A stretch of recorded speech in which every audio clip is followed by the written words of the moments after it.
right, time check. I got 31 after the hour of 9 o'clock, midway to 10 o'clock. Good evening, Luzon. Good evening, Visayas. Good evening, Mindanao. Good evening sa nakaantabay sa atin. Or good morning sa nakaantabay sa atin through internet. Saan man dako ng mundo, nasaan kayo ngayon? Hello there. How's your entire day today? Ako productive. 3 meetings ang tinapos ko ngayong araw na to. Akala mo executive. Ba't ba? 3 meetings ang tinapos ko ngayon. May mga naka-meeting akong basta mga bigatin. Tinimbang ko nga iba eh. Sabi ko, hala, bigat naman neto. Kaya lang. Ay, nako mga kaibigan. Sa mga nakahantabay sa atin, maligayang pakikinig po sa inyo lahat. Hope you guys will enjoy at what I have prepared for all of you this evening, mga kaibigan. At the number to call if you're from within Metro Manila is 832-6171, or if you're from outside Metro Manila, 1-810-100-5683. Ulitin ko lang ha. 832-6171 or 1-810-100-5683. 33 after 9. Gumagalaw ang orasan mga kaibigan. Gumagalaw ba yung jowa mo? Ang ginagalaw niya ngayon.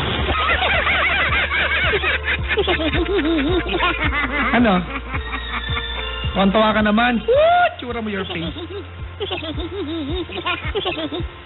Ay nako.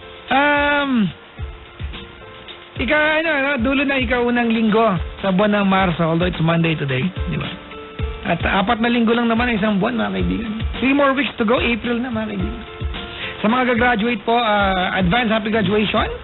Sa mga hindi gagraduate ngayon darating na Abril, malamang hindi graduation, hindi happy graduation. At sa mga, yung mga nilalang mga kaibigan, ang regalo sa magulang ay apo. Congrats. Galing mo. Iba ka. Ay, nako. Nagkawalay tayo na sa kabilang line. Pero bago yan, mga kaibigan, ayos ko lang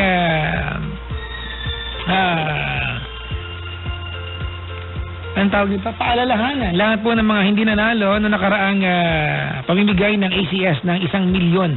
Woo! Mga kaibigan. Oo. Baka may nanalo na naman. Ha? Tapos ba mag-abono ako? Hindi naman ito ang ACS, no? Panay-panay mga kaibigan na mamimigay nila ng pera. Kailan lang nandigay sila ulit, no? 100,000 na naman, no? Grabe. Ang ACS po may dala sa atin ng Pride Barretta with Stain Away Formula. Mabuti ang labad at matagal matunaw ang Barretta. Pride Barretta with Stain Away Formula.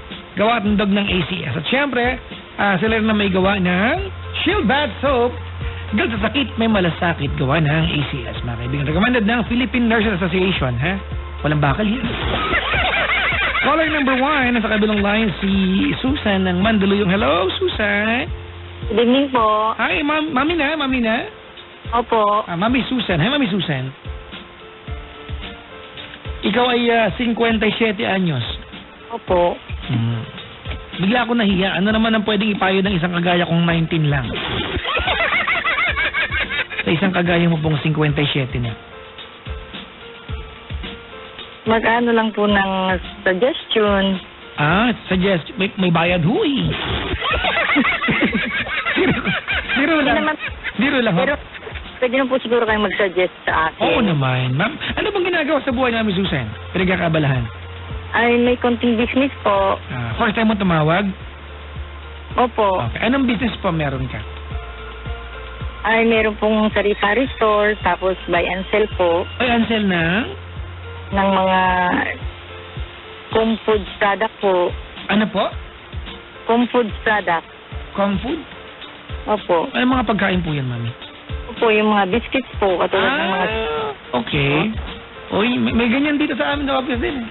O yung mga yung mga, parang kang bumili ng malaking Mr. Chips kasi ganun yung laman. Ganun. Pag may may malandi sa kanta, pwede bang i-buy and sell yan? Ano po? May malandi sa kanto. Ay, bad po yun. Hindi, buy and sell natin para pakinabangan na mahilig sa malandi. Pwede rin po. Pwede na rin po yun. Tinang pumayag ka bigla. Anyways, binibiro ka lang po. Kinakabahan ka ba? Hindi naman po. Alright, sige. Mami Susan, good evening sa'yo. Welcome to the show. Opo. Ano po mapaglilingkod ko sa'yo? Eh kasi may kunting problema po sa pamilya namin. Sige ho. Eh, naguguluhan po ako kasi bilang ina, minsan po nararamdaman ko na parang yung wala na silang concern o wala na silang respeto sa magulang. Ganon. Hello? Sige po, tuloy lang. Yun nga po, na minsan nakaka-hurt po ng damdamin. Tapos naisip ko na bilang magulang, kahit mahirap magpapakumbaba na lang. Tapos parang nararamdaman ko tuloy na parang naaapi na or na sobrang look down, ganun. Sino po umapi sa inyo, Mami? Yung mga anak ko, mga kapatid ko, ganun. Mami, paano kanila inaapi? Teka, nalungkot naman ako sa part na yun. Bakit kanila inaapi? At paano kanila inaapi? Kasi po, sa gulo na nangyayari sa aming pamilya, dapat po, di ba, yung inaalam mo kung ano ang puno at dulo, ano ang simula, anong dahilan, ganun, dapat ganun. Hindi yung bigla ka na lang papasok sa eksena na wala ka namang kaalam-alam, tapos bigla mo na lang paniniwalaan ang mga bagay-bagay na walang katotohanan, ganun. Ano po yung mga issue talaga, Mami? Ano yung issue po talaga dito? Ang issue po dyan na yung asawa ko po, nagkupup po na isang kaibigan. Okay. Tapos yung kapatid ko naman po, yung kinupkup namin, yun po ay parang boyfriend ng kapatid kong babae. Okay. Pinatira po sa bahay ninyo?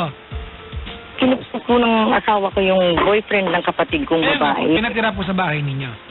Opo, pinatira po. Nagpaalam naman po ba yung kapatid niyong babae sa asawa ninyo, sa inyo, na magpapatira siya ng boyfriend niya? Hindi po. Kaya lang po nakupkup ng asawa ko yung boyfriend niya kasi po sa inasal ng kapatid ko sa kanya. Parang naawa na po yung asawa ko kasi niloko lang po ng kapatid ko eh. Iloko lang po ng, okay. Kumbaga, ang dating pa nito, kahit nagkawang gawa po yung asawa ninyo, nangialam sila sa love life ng hindi nila love life. Tama ba? Hindi po. Yung pong kapatid ko, girlfriend po ng lalaki na kinupkup ng asawa ko. Sige po, naintindihan ko na. Yung nga po, ang pinupunto ko po, wala naman pong kinalaman talaga, iba yung asawa mo sa relasyon ng dalawang yon, kumbaga nagkawang gawa na lang. In the process, pangingialam yan. But anyways, kawang gawa yan. We do not question that. Sige po, ano pong eksena pa? Ngayon po, nung kinupkup po nung asawa ko yung boyfriend niya, nagparatang po sila ng salita na hindi maganda. Tapos nung nagparatang sila ng salita na hindi maganda, yun po ang naging dahilan ng pagkakagulo-gulo ng aming pamilya. Ganun po. Ano po ang naging issue na nagkagulo-gulo po? Sorry kami, naguguluhan ako ha. Ang una po kasing gulo ganito. Yun pong boyfriend ng kapatid ko, alam ko na niluloko siya ng kapatid ko.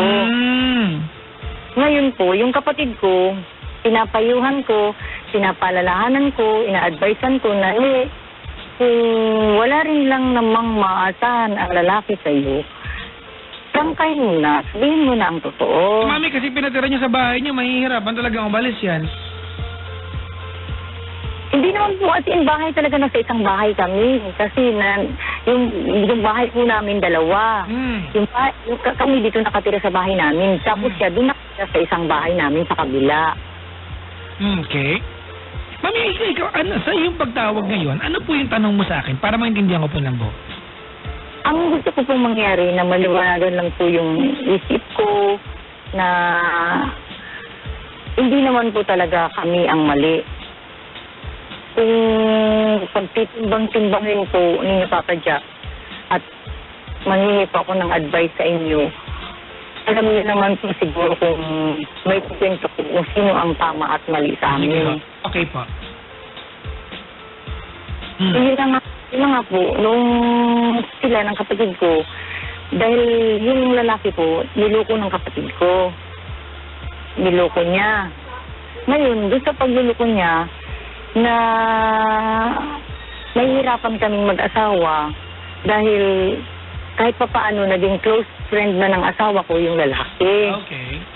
Ngayon, sinabihan ko yung kapatid ko na dahil napapansin ko na niluluko na niya kasi mayroon na siyang ibang lalaki.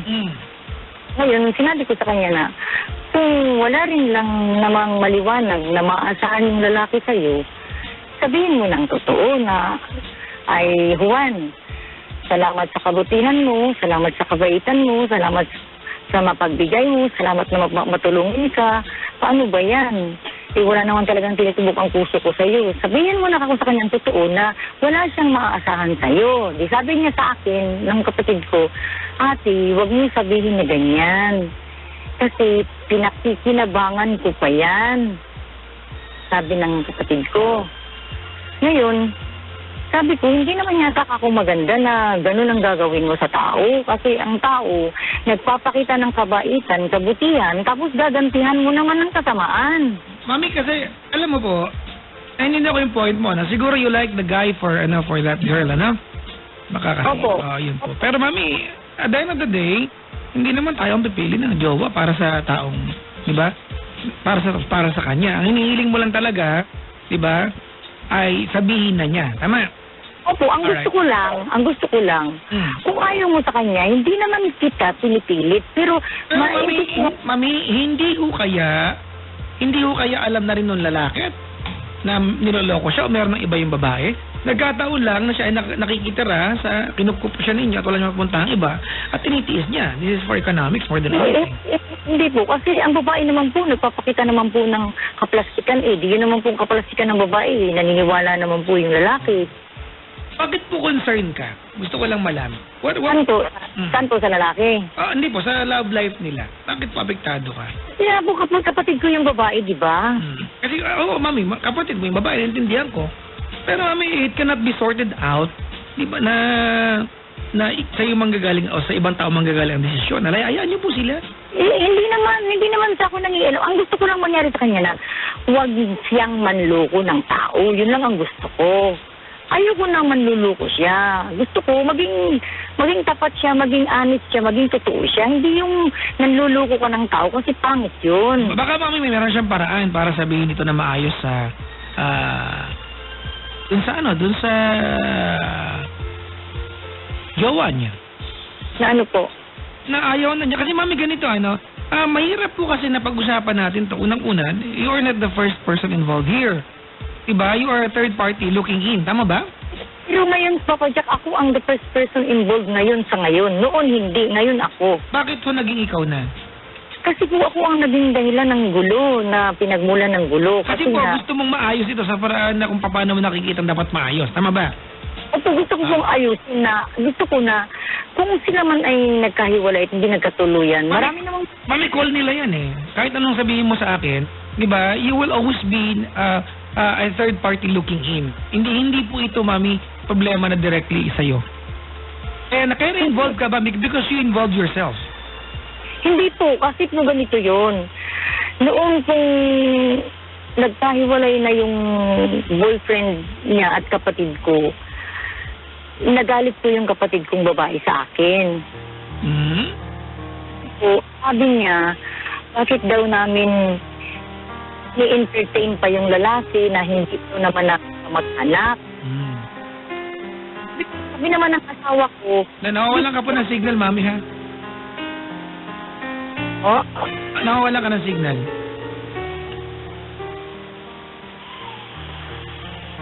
Hello? Yan, mami. Sige po. Okay. Ina-entertain ninyo yung lalaki. Opo. Okay. Ni-entertain Kasi kinup-kup nyo nga, di ba? Ini-entertain po ng asawa ko kasi naging close at naging magkaibigan na po silang matalik. Okay. Ngayon, gusto lang ng asawa ko na kahit hindi na sila mag-boyfriend-girlfriend, yung pag ato namin sa kanya, ganun pa rin, walang magbabago. Mami, yan ang gusto nyo. Pero, sorry mami, ganito, Mami Susan, I completely get your point, Wala pong masama sa point mo. I'm all for that. Ako naman po para sa kakaayos ng lahat, gusto ko po yung point mo, na? Po. Alright. Kaya lang, mami, you have to remember, this isn't a problem na problema mo talaga. It's a problem of somebody else. Whether kapatid mo o hindi yan, it's someone else's problem. Alright? And you can only do so much to correct or, to fix things. Kasi you are not the first person involved. Yung po sinasabi ko sa'yo. Naintindihan ko po yung concern mo na gusto mo, yung kapatid mo, pumili na maayos kung ayaw sabihin na niya. But you are not the person, di ba, na involved dito talaga. You are just a third party looking in. Kahit ano pong sabihin mo dito, nasa kanya po ang desisyon. Now, kung halimbawa po dumating yung pagkakataon na nagtampo siya, nagdamdam sa inyo kasi ini-entertain niyo yung ex niya. Tama ba? Dahil ex niya di ba? Ini-entertain nyo, di ba? Naiintindihan ko rin siya. Kasi syempre, nung hiniwalayan niyo yun, o naging mag-ex sila, mami, parte ng pagiging tao natin na mag-move on. Kung naandyan palagi yan, at kayo yung kumakausap, paano niyo tinulungan yung kapatid mo? Diba? Hindi naman, bakit naman kasi namin siya papakitaan ng masama? Hindi naman siya nagpapakita ng masama sa amin. Kung siya masamang tao, siyempre... Mami, alam mo, hindi mo naiintindihan yung kapatid mo. Ikaw hindi makaintindi rito. Ikaw. Diba, naiintindihan ko, hindi kayo masamang tao para pakitaan na masama yung jowa ng kapatid mo. Tama? Pero ang kamag-anak mo dito, yung kapatid mo. Opo. Diba? Ayaw na niya sa lalaki. Paano mo sila tutulungan na magkanya-kanya ng buhay kung kinakausap niyo yun o kayo mismo hindi niyo masabi sa lalaki na diba, na dumistansya? Because you are giving the guy the atmosphere that he can still be around. Kaya balik ng balik. Yun po yung pinupunto ko. Hindi naman po sinong binabalikan siya at ang binabalikan naman po yung asawa ko dahil magkabarkada po sila. Yun ang point ko. Mami, yun ang point ko. Hindi mo maintindihan yung kapatid mo. Anong palagay mo? Hindi siya maaapektuhan? Nakikita niya ex niya nandyan? Kayo yung kinakausap?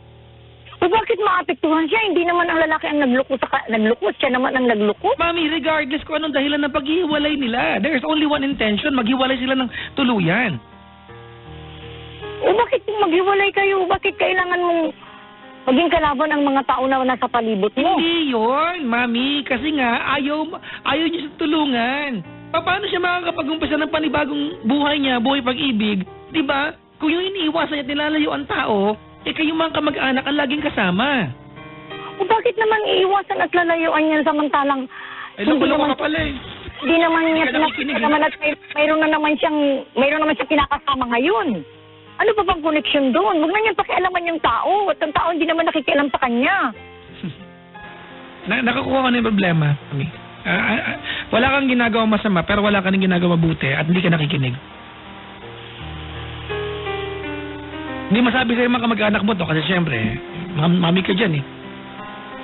Ay, intindihan ko yung point mo eh. Intindihan ko rin yung point niya. May kinakasama na siya. Ano palagay mo? Hindi sila magugulo doon? Dahil nandiyan yung ex palakad-lakad sa area ninyo? At kinakausap siya ng kamag-anak ng kinakasama? At wala magugulo. Hindi mo nakikita yung point. Naku, Diyos. Ay, sino bang nagbigay at nagsimula ng gulo? Siya naman. Wala na tayong pakialam, Mami, pero nag-uumpisa siya ng panibagong buhay with someone else. Di ba? At it's disrespectful for them. Diba na yung mga taong kamag-anak niya ay hindi maintindihan yung inuumpisahan niyang panibago regardless kung ano pinanggagalingan niya. Kung ano naman po ang pinag-iumpisahan niya ngayon ay hindi naman po kami nakikialam dahil buhay naman niya yun. Ang amin lang po sana na huwag na rin siya makialam sa amin. Diba? Parang tumahimik ka na, tatahimik na din kami. You can't help but be affected. Kapatid mo yan eh. Diba nakikita niyo po ba yung puntong yun, Mami? Mami Susan, yung angulo niya? Kapatid mo eh. Diba? Ako, halimbawa, may hiniwalayan ako. Naghiwalay na kami. Diba? Nag-umpisa ako ng panibagong love life. May love life na ako. Yung ex ko, kasama ng kapatid ko, barka-barkada. Magiging okay ba kami ng kapatid ko na yon kung alam ko na pag naging okay ka mag-aaway kami nung kinakasama ko? Natural hindi. Oh, makakakul. Diyos ko. Ano ba yun? Ami Susan, alam mo, hindi mo naiintindihan eh. Diba? You have to remember kung sino kapatid mo dito. Pinipilit mo lang gusto mo, hindi mo siya ipinapakinggan.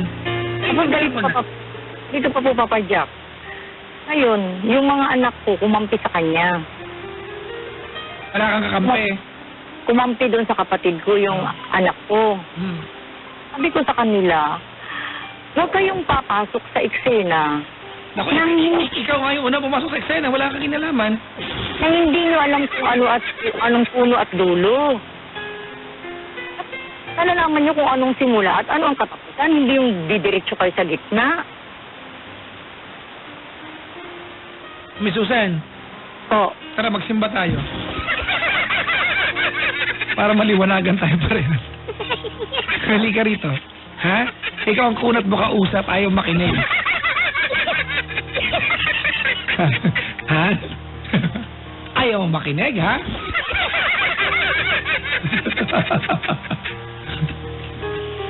Ano? Mami, pasensya ka na, ha? Naiintindihan ko yung point mo, pero hindi mo maintindihan yung point ng mga tao sa paligid mo. You just wanna insist what you believe on. Yung kapatid mo, nag-uumpisa ng panibagong buhay, tama ba? opo. Oo. By being around someone na tinatry niyang kalimutan at iwasan, ex niya yan eh. Diba, nakakatulong ka bilang kapatid. Yan ang basic question. The answer is a big no. Pero ito ka, oh bakit? Wala namang ginagawa masama, pinapakialaman niya kami. Eh, hindi yung punto dito eh. Kapatid ka niya at malamang may impact sa kanya at di mo nakikita yun. Kahit ba siya ang nag-initiate ng gulo? Wala kang pakialam kung nagkagulo sila o hindi, mami, kasi hindi mo love life yan. Love life niya yan. Sus talaga. Ex niya yan eh. Kinup-kup nyo. Ano, hindi siya maaapektuhan. Hindi niya na makikilala kundi dahil sa kanya eh. Ano ba kayo? O bakit? Siya naman nagpakilala sa amin dito. Hindi naman namin kilala yung taong Yun yan. nga ang point, mami. Di ba? Nakilala niya yan dahil sa kanya. Di ba? Kung naapektuhan siya, nakasama niya yung taong iniiwasan niya ngayon at nag-uumpisa siya ng panibagong buhay, naiintindihan ko siya. Gusto niyo ba ng vitamin K para maintindihan yan? Vitamin K as in knowledge, ha? Mami, kasi alam mo, Mami Susan, alam ko naiintindihan mo to eh. Ayoko maniwalang hindi. Alright? First of all, you are 57. Imposibleng hindi mo nagigets to. Pero syempre, pag 57 ka nga naman, at ang mga kaayong sa pamilya mas bata sa'yo, ang hirap nga naman mag-concede. Tinawagan mo ako, hindi naman kita kamag-anak, kaibigan mo ako dito, didiretsahin kita.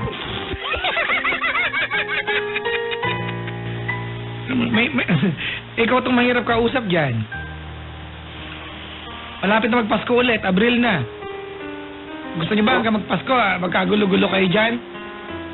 Ay, hindi naman ho kami ang nagsimula ng Ay, gulo. naku talaga to si Mami Susan. Wala na akong pakialam kung sino nag-umpisa ng gulo. Kung dyan tayo lagi titingin, walang maayos na gulo. Ang focus natin dito, paano ito maaayos? At ikaw po ang kausap ko. Halika, Kaya mag-pray po. tayo. Nga po. Halika, Mami, halika. Magrosaryo tayong dalawa, baka maliwanagan ka.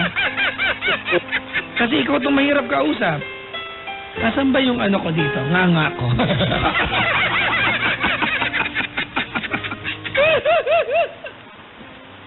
Mami, yung kapatid mo nag-umpisa ng panibagong buhay. Anong palagay niya sa kinakasama niya? Manhid, walang pakiramdam. Hindi, ganito po, Papa Jack. Kung ikaw nag-uumpisa ng panibagong buhay, Oo. at gusto mo ng tahimik, gusto mo ng walang gulo, huwag kang magpaparinig kung ano-ano. Kasi nga po, Mami, yung iniiwasan niya nga, eh lagi niyong kasama, kinupkup niyo. Barka-barkada. Patatahimik ba yung magjowa ngayon? Malamang hindi. Bilang kapatid, siyempre inaasahan nun na maiintindihan mo siya. Ano, naiintindihan mo ba? Hindi naman. Sus Mariano Garapon, oo. Naiintindihan ko sa kanya. Halika. Hindi natatahimik ang kaluluwa niya. Bakit mamatay ho ba siya? Ba't kaluluwa na to? Kasi, Papa Jack, yung ex-boyfriend niya, nananahimik na at hindi naman siya pinakikialaman, bakit nagingit pa yung kalooban Mami, kung niya? matino yung lalaking yan at nananahimik talaga siya, bakit ka aaligid sa pamilya ng ex mo? Sus talaga kayo. Hindi kasi Papa Jack, ganito yon. Yung kwento kasi ng lalaking yan, Papa Jack, wala na kasi siyang pamilya na maanuhan. Yun nga yun, Mami. Naintindihan ko naman yung point nyo na makatulong. Kung makatulong lang talaga, hindi naman masama. Pero, Opo. naiintindihan mo bang naaapektuhan siya? Kasi hindi mo maintindihan yung part na yun eh. Para kasi dating, dapat hindi siya maapektuhan kasi ex na niya. Hindi po pwede yun, ex yan eh. Bakit naman ado siya, samantalang siya naman ang nagloko, hindi naman ang lalaki. Hindi naman po kung sino nagloko. Di ba nagloko o hindi? Hiniwalayan niya yan at lagi niyong kasama. Ganun po ba? Richard, gumawa ka ng printer. I-print ko ito nang basahin ni Mami araw-araw para maalala niya to. Alam niyo, Mami Susan, kung ganyan ang ganyang stand mo, hindi kayo maayos. Hindi mo makuha yung punto niya eh. Nakakuha yung punto mo, gusto mong tumulong. Pero parang ang dating kasi, hindi mo naiintindihan yung punto niya na naaapektuhan siya. Tao po siya. Opo, marunong siyang maapektuhan. Hindi naman po siya pinadede ng nanay niyo ng anesthesia para kunyari manhid siya. Hindi siya manhid sa kasamaan. O, diba? Ganyan ka pa magsalita.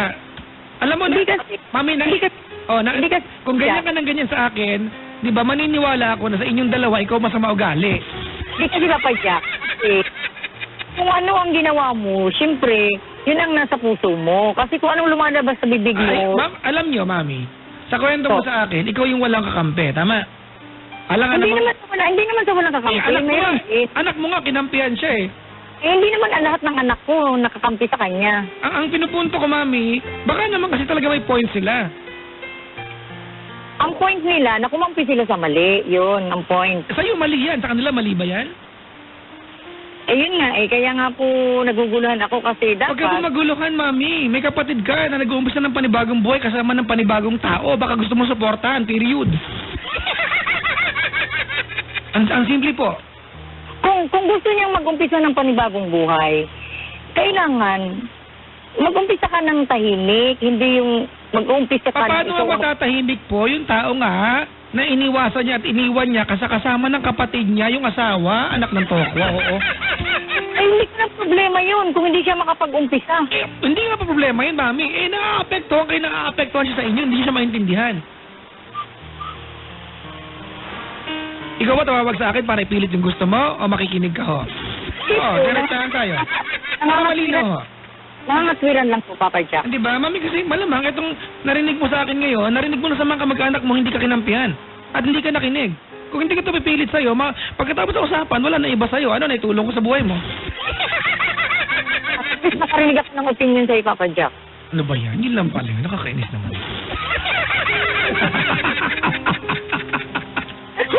Pag nag-57 ako, ayoko maging kasing hirap mo kausap. Alam mo, Papa Jack? Alam mo? Ano po yung Mami? Kaya ako lagi kong pinakikinggan gabi-gabi. O tapos ngayon, nag-aaway tayo. Kulit mo kasi. Nakikinig kaya ako sa'yo dahil ikaw ang inspiration ko, dahil nagbibigay ka ng mga advice. Oo nga, ang galing ko pa naman dyan. Oo. Ang galing ko nga, hindi ka naman nakikinig. Mami, Hindi naman sa nakikinig. Mami, ganito ano? Alright, Po. didiretso na kita ha. Po. May kapatid ka. Niloko niya o hindi yung lalaking yan. Ano man ang pagtingin ninyo, iniwan niya yan, period. Tama? Hindi siya iniwan, niluko talaga. Oo, wala akong pakialam, pero iniwan na niya. Meron na siyang bagong kasama sa buhay ngayon. Pero na. She made her choice to be with somebody else. Tama, mali? Po, opo. Alright. And the last person na gusto niya na magkakaroon ng negative effects sa inuumpisahan niya ngayon ay yung mga kapatid niya. Pero kayo yung mga unang nakaka-apekto sa kanya. Naintindihan ko, kinup-kup niyo yung lalaki ex niya eh. Walang problema doon. Pero kung naapektuhan niyo sa ginagawa ninyo, sana maintindihan niyo siya. Nag-uumpisa siya ng panibagong buhay. Hindi pa sila maaapektuhan mag-asawa, mag-jowa? Ay yung iniwan niya ay kasama ng ng kapatid niya? Normal yung reaction niya eh. Diba? Kung nagagalit siya, dapat maintindihan mo yan. Dahil hindi ka nakakatulong sa kanya. But you're taking it against her, which is wrong.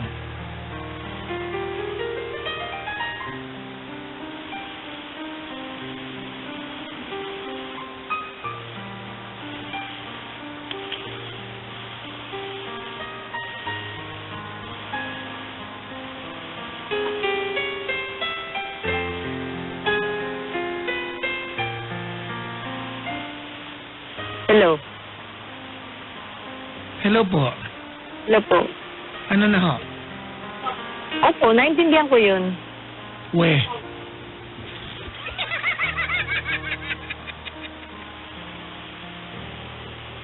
Yun nga. Opo, naiintindihan ko yun, pero may isang points din yun, Papa Jack. May points din yun. Pero kung titingnan mo sa good side, hindi dapat maepektuhan dahil... Sus talaga, oh. Ayoko na, bahala ka. Wala kang pakialam kung mapektan siya o hindi mo kontrolado yan. Kaya nga, ang points mo ay yung para bago ang buhay mo at yung tahimik. Oo. Ang lilingon sa nakaraan. Ito pala. Kami yung nakaraan niya nga kasama niyo palagi. Naaapektuhan nga siya. Di ba? Ano ba yan? Hindi ko pa malinaw yun, ha? Ay, wala pa akong magagawa kung apektado siya. Pwede wala ka rin magagawa kung naaapektuhan siya kasi tao ho siya, may pakiramdam. Kaya nga, ang dapat niya, wala na lang pakialamanan. Eh, pala naman eh, bakit ka pa tumawag sa akin? Yun yung pala ending nito. Diba? Kasi maganda rin naman kasi yung nakikinig sa mga opinion ng iba. Oh, pero wala na itulong sa'yo.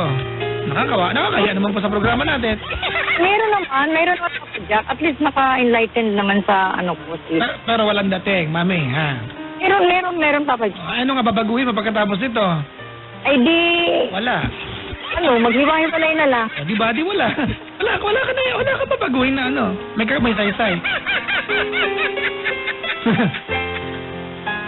Sus talaga. Wala. Eh, magpe-pray na lang mamaya. Pagpe-pray kita. Mag-pray na lang. Pabayaan mo na lang ako, ha? Doon tayo sa kanon. Opo. Diba, salamat. Ano ho? Wala ka ng signal, mami! Meron.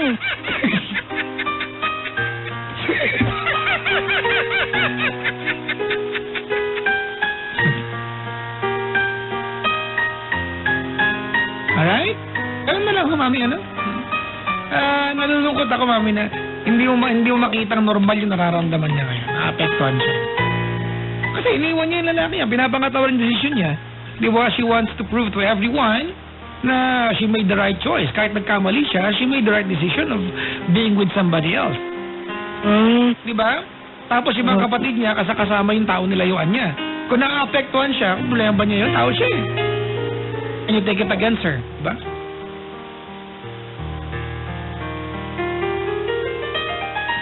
Ay, baka ho, ano. Ewan ko lang, baka sa standard niyo, mali ako.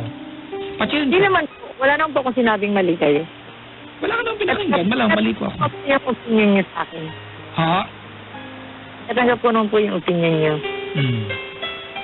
Ang ganun po siguro, ano. Kawawa naman tayo, nag-usap tayo na walang pinatunguhan.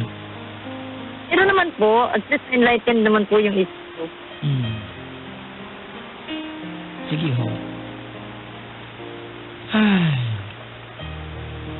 Hires.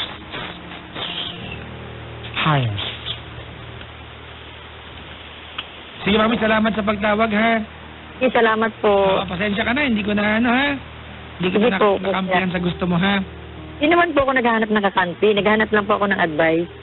Wala ka rin narinig sa akin, na matino. Ipagpipray kita mamaya, ano po? O, sige po. Salamat po. Salamat ho. Bye!